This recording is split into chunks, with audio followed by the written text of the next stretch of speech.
장병들이 직접 강사가 돼 최고의 명강사에 도전하는 제7회 장병강연대회 도전 나도 명강사가 지난 23일 열렸습니다. 치열한 예선을 거쳐 본선에 진출한 9명의 장병 강사들이 나의 군복무 이야기를 주제로 다양한 강연을 펼쳤습니다. 정동미 대입니다. 힘겨운 상황에 처하고 모든 게 장애로 느껴질 때, 단 1분조차도 견딜 수 없다고 느껴질 때, 그때 결코 포기하지 마십시오. 바로 그 시점에서 인생은 노력한 여러분을 배신하지 않습니다.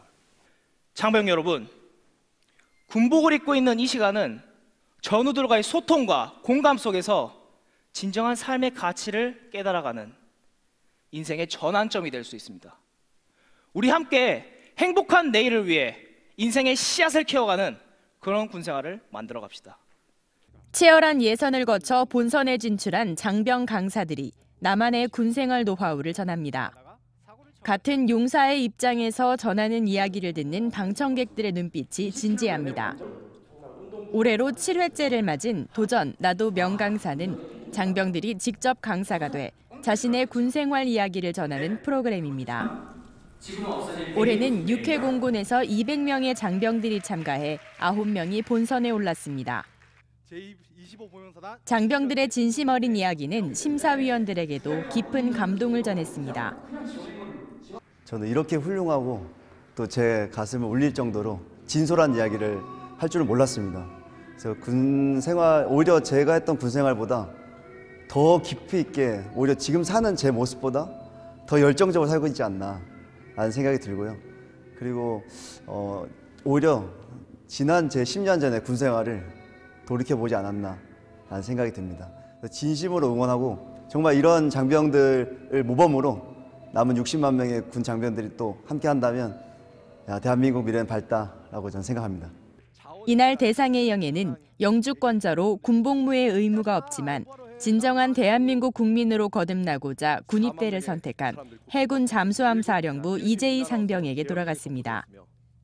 여러분들의 남은 군생활 앞으로 열심히 도전하고 뭔가를 이뤄냈으면 좋겠습니다. 저는 항상 응원하겠습니다. 어디서든. 장병들의 진솔한 이야기를 들을 수 있는 도전 나도 명강사는 12월 19일 오전 10시 국방TV에서 시청할 수 있습니다. 국방뉴스 정동미입니다. 한국국방연구원이 9.19 남북군사합의의 의미와 과제라는 주제로 세미나를 열었습니다.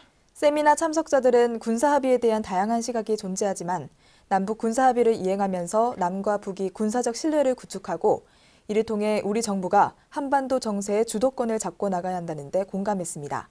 오상현 기자의 보도입니다. 안광수 한국국방연구원 군사발전연구센터장은 9.19 군사합의의 군사적 의미를 세밀하게 들여다봤습니다. 특히 서해 해상 적대 행위를 중지하기로 한 지역을 보면 면적으로 따지면 우리가 불리한 측면도 있지만 이 지역의 해안선 길이나 군사력으로 보면 북측이 불리하다고 말했습니다. 동일한 지역에 배치되어 있는 군사력의 규모를 가지고 얘기하면 북한이 가지고 있는 포병 전력들이 이 지역 내에서 우리가 가지고 있는 포병 전력의 한 3배에서 5배까지 있습니다. 그러면서 9.19 군사합의가 한반도의 긴장을 완화하고 전쟁의 공포를 해소하기 위한 정책적 선택인 만큼 우리의 능력으로 북한을 변화시킬 수 있다는 자신감을 갖고 정책을 추진해 나가야 한다고 밝혔습니다. 국방대학교의 김영준 교수는 미중 관계의 변화는 물론 미국과 우리나라의 대선 등 여러 변수가 작용할 수 있는 만큼 한반도의 운명은 우리가 주도권을 잡는다는 생각으로 능동적으로 대응해야 한다고 강조했습니다. 북한이 무언가 지금과 같은 도발을 계속하면 지금보다 잃을 게 100배, 1000배 많아지는 상황을 만들어버리는 겁니다. 전력이나 철도, 에너지 협력 등 국제사회와 함께 추진할 수 있는 인프라를 구축하면서 북한을 국제사회의 일원으로 이끌어내는 것이 중요하다는 겁니다. 토론에 나선 한국국가전략연구원 문성묵 박사는 남북 군사합의의 방향은 맞지만 속도 조절이 필요하다며 특히 남북군사공동위원회를 조속히 가동하고 남북군사당국 간 직통전화를 개설해 충돌을 방지하고 신뢰를 구축해 나가야 한다고 강조했습니다. 또 카이다의 김성걸 박사도 남북관계가 경색될 경우를 대비한 대비계획을 반드시 세워나와야 하고 군사적 신뢰 조치 과정에서 유엔사를 적극 활용하는 한편 남북군사공동위원회를 하루빨리 구성해야 한다고 주장했습니다. 국방뉴스 오상현입니다. 육군이 전사적 기풍을 조성해 강한 육군을 건설하고자 올해 처음 시행한 최정예 300전투원, 이른바 300워리어 시상식이 지난 23일 계룡대에서 열렸습니다. 300워리어는 대한민국 육군을 대표하는 분야별 최강전사 300명을 뽑는 제도로 최강의 300명에 선발되기 위해선 산술적으로 1600대 1이라는 경쟁을 뚫어야 합니다. 개인 분야는 최정예 전투원과 저격수, 과학화 전투훈련단 우수 전투원, 사관생도와 후보생 등으로 나눠 선발했고, 팀 분야에서는 탑팀과 항공탑팀, 수색특공팀, 포반, 전차, 기계화 보병분대, 위험성 폭발물 개척팀 등으로 나눠 선발했습니다.